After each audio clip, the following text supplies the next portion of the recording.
Hi, my name is Selma from the Blue Brain Teacher. I strive to make learning meaningful and fun by weaving creativity and tech tools in the classroom and online. Today, let's play around with Jamboard. Jamboard is a fun collaborative tool offered for free by Google.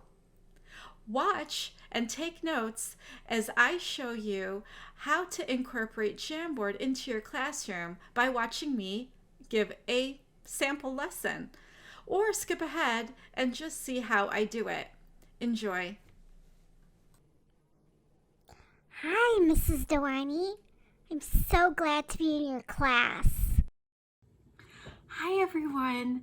I'm so glad that you can log on today. I see Kira. Hi, Mrs. Dewaney.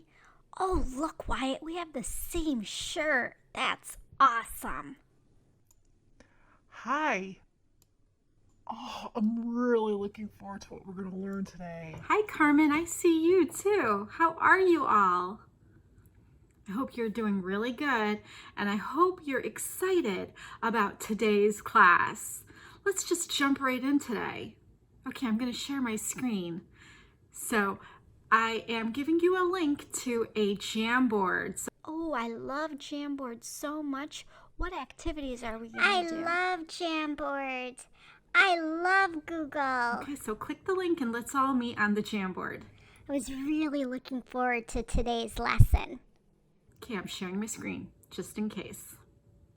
Hi, welcome everybody. Today we're going to work on something I think is lots of fun, and we're going to use Jamboard. And I know you love Jamboard. So, for this activity, I want you to use your keen observation skills to do this warm up. Okay, you're going to see 18 boxes when we move to the next slide altogether. And we're going to each take turns deleting a box and trying to guess what the picture is. All right, let's go to slide 2. Carmen, why don't you start us off?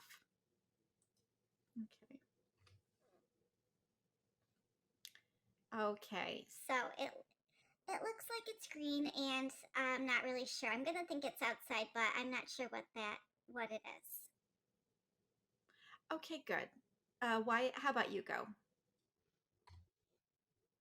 Looks like grass. Oh yeah, that's right. It does look like grass, but that's not it. So let's keep going. Oh, it looks like some kind of bark or something. So I definitely think it's in nature. All right, let's keep going. Oh, that looks like an acorn. Okay, good. Everybody grab a box and let's delete everything so we can reveal the picture.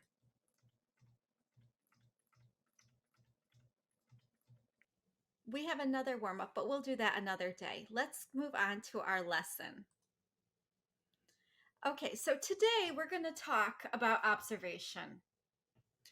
What do you know about the skill of observation? I'm going to give you a minute to really think about what you think observation is and what you know about it. Okay, and then we're going to move to the next slide where you're going to use sticky notes to write everything you know about observation. Okay, so I'm going to give you a minute to think. Okay, now let's move on to the next slide where you're going to use sticky notes and write down everything that you know about observation. Remember, the sticky notes are found on the left hand part, and it's the fourth one down. It looks like a little sticky note.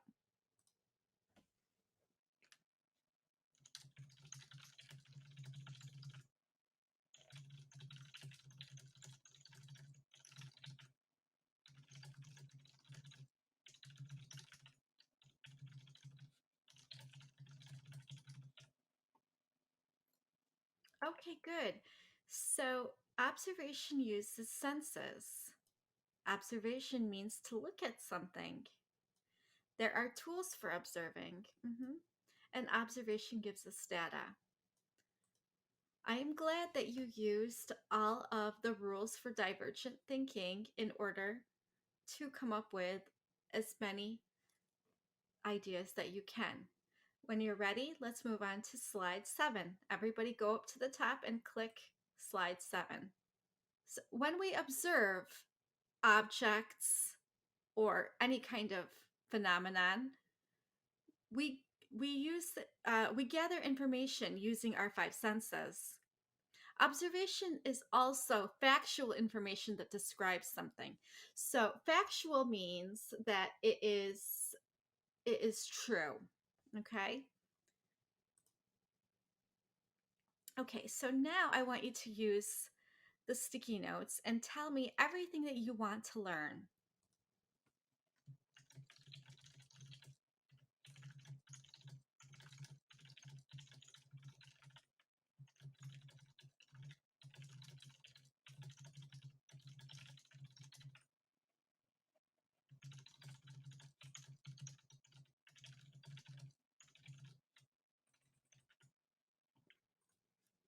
Okay. All right, let's move on to the next slide. Okay, so for this activity, let's discuss what we observe.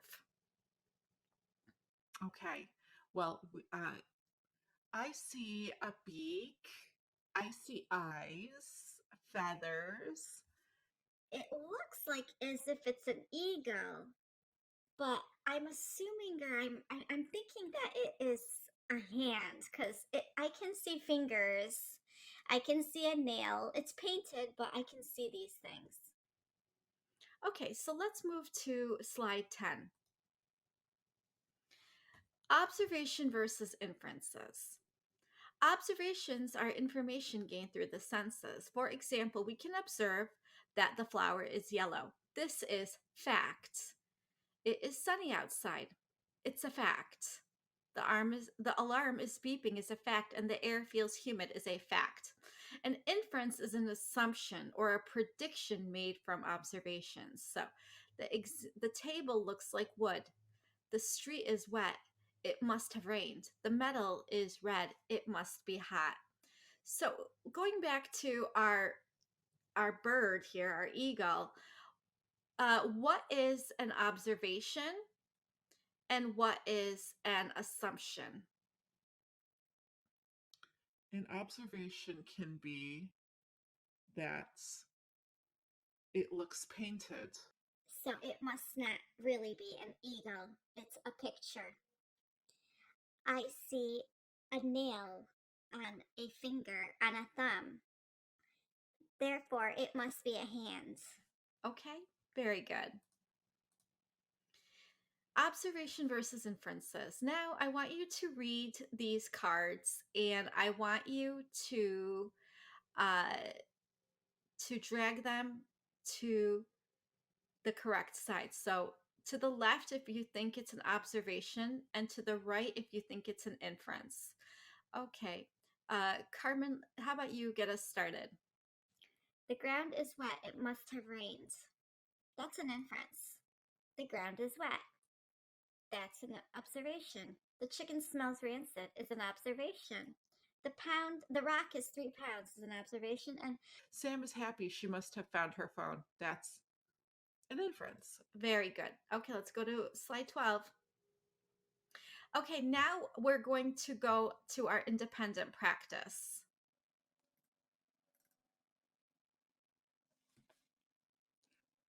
Okay, I'm just going to walk you through your independent practice for today. Everyone has a copy in their own drive that I've assigned for you.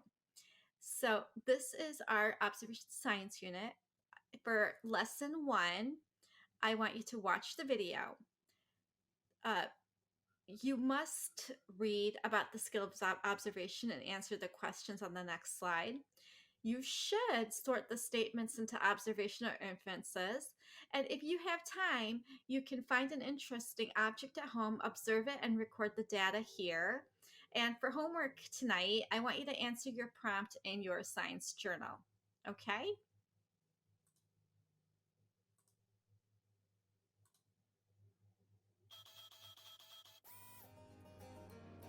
Observe. Be.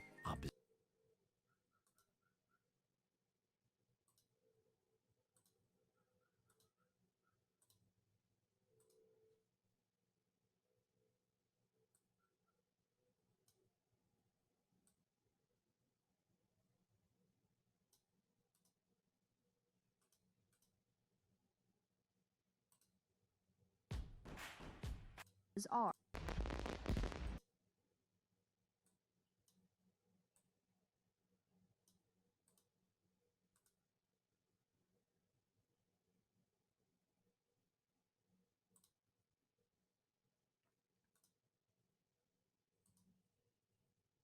Okay, so what are some things that you learned? Use the sticky notes to write what you learned.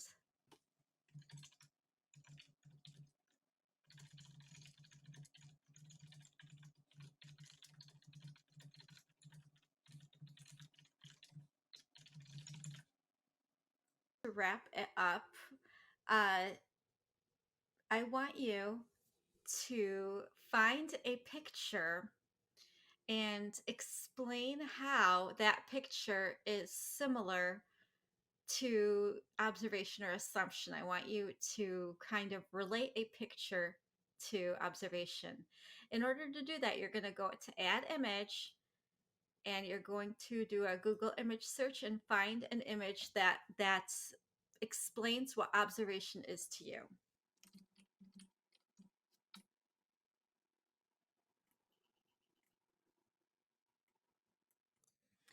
I chose a microscope because I believe that it is a very useful tool to observe things that we cannot see with our own eyes.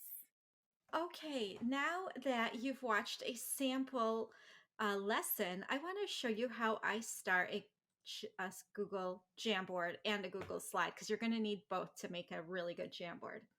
So you create a Jamboard, and I want to do a really quick walkthrough. And let's call it walkthrough. Okay. So obviously it's pretty intuitive. Redo, undo, zooming in, zooming out, setting a background. You can choose from these or you can upload your own.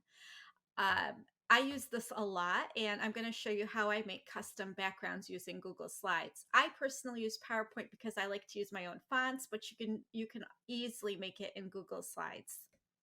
And then clearing frame you use if you're working and you're having kids draw or something and then you want to clear the frame. That's how you would clear the frame. And that is up here. You would draw. So let's just talk about the tools while we're here. So this is the pen tool and a marker, a highlighter, and a brush. And these are the colors available. This is erase. This is selection tool. This is a sticky note.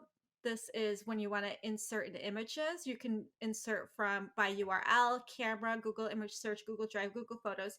If you're familiar with Google products, this is pretty intuitive. This is all the shapes that you can insert. And this is text. And this is your laser, which kids love because kind of has a lag. Okay, now up here is how you navigate all your Jamboards. And when you're working with a group, you have them navigate with you. So just even if you share your screen, you're still going to have everybody on the Jamboard and you're going to have to go through them together for it to be able to work properly. If you're sharing your screen, you could use it to present. But if you want it use it as a collaboration tool, everyone needs to be on it and everyone needs to go through the slides together. So in order to add another slide, all you do is create one by using this arrow. Okay.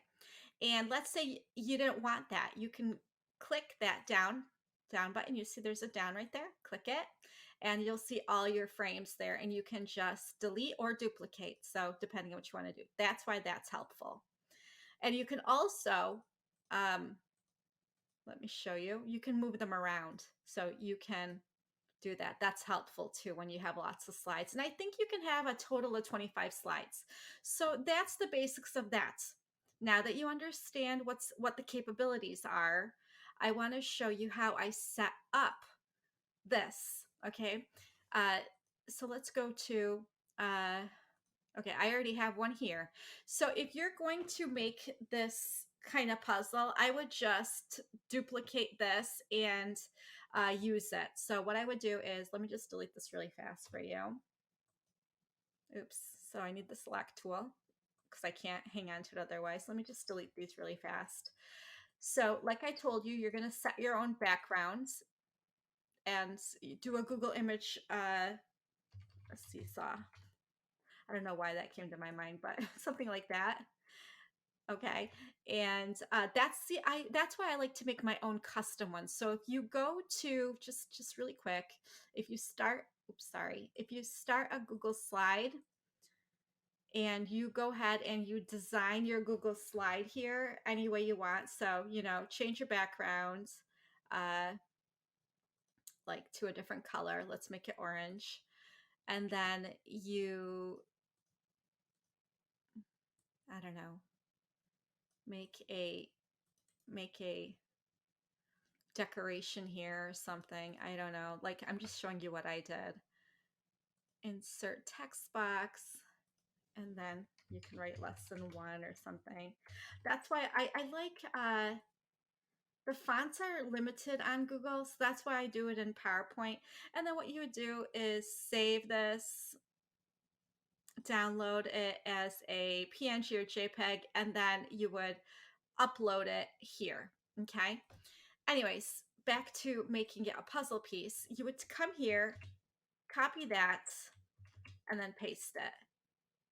Copy, and sorry, it's like you have to do it one by one because Google doesn't allow you to like select a lot, or at least I haven't figured it out. So you can't select them all. Like there is no Control A on PC. I don't know what it would be on Mac. So I just do it one by one like this.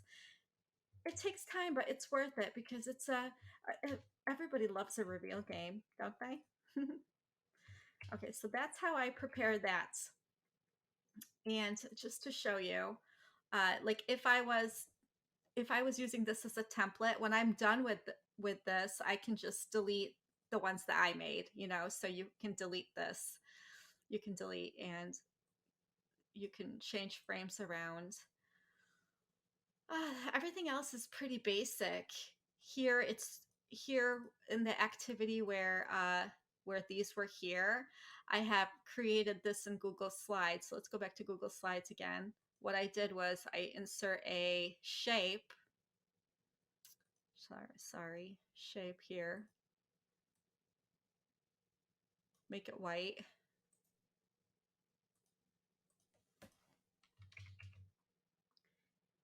And then you would save this, whatever you want what the kids to do. You would save this, and then that's how I did that.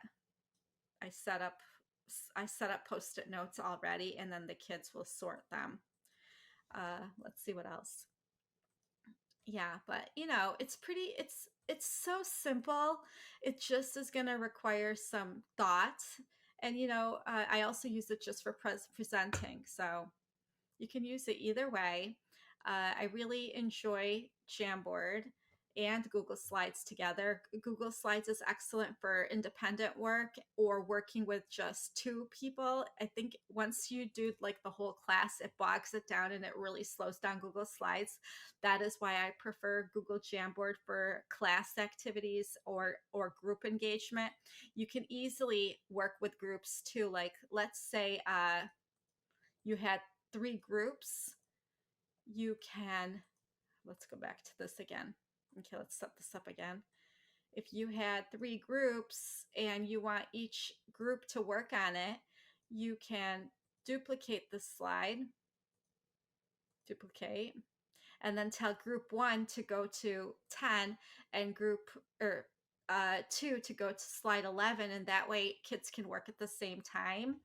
I'm also going to have a course for you, so this will go more into depth, and I'll give you some more ideas on how to use Jamboard in the course. But I think this is a really good introduction, and I hope you enjoy Jamboard and Google Slides as much as I do.